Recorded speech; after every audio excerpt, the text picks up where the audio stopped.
Imagine you are in the South Atlantic, on a set of islands that has been the subject of international dispute for centuries. These islands, known as the Falklands, were discovered and initially colonized by France, Britain, and Spain. Their strategic location made them a coveted prize. In 1833, Britain asserted its sovereignty over the Falklands, leading to a settlement primarily composed of British inhabitants. Fast forward to 1982, the islands become the center of a major international conflict known as the Falklands War. On April 2, 1982, Argentina, under the military junta led by General Leopoldo Galtieri, launched an invasion of the Falkland Islands. This marked the beginning of a 10-week war that would be remembered as the Falklands War. The Argentine forces swiftly occupied the islands, claiming sovereignty over what they called the Islas Malvinas. This bold move, however, was met with a determined response from the United Kingdom. The British government, headed by Prime Minister Margaret Thatcher, was quick to act. A naval task force was assembled, setting sail from Portsmouth on April 5th, just 3 days after the Argentine invasion. Over 7,000 miles away, the Falkland Islands awaited the arrival of the British forces. The first major conflict of the war took place on May 1st, with the British launching airstrikes on the Argentine positions.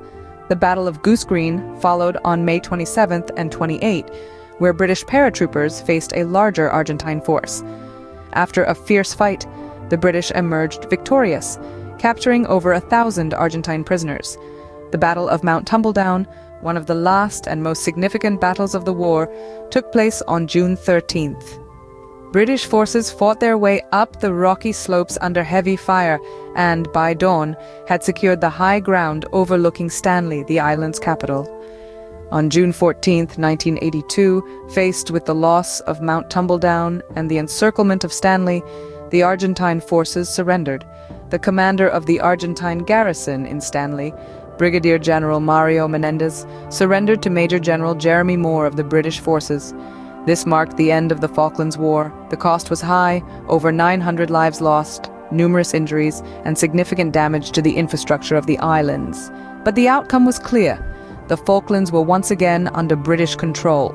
After 74 days of intense fighting, the Falklands War ended, leaving the islands under British control once again.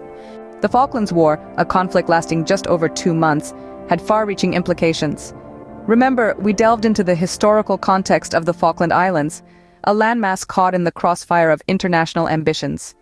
We journeyed through the timeline of the Falklands War, tracing the sequence of events that led to a full-blown conflict. And we explored the aftermath, a resolution that left an indelible mark on both nations. Even today, the Falklands War stands as a significant chapter in the history of these remote islands, a testament to their strategic importance and the lengths nations will go to assert their sovereignty.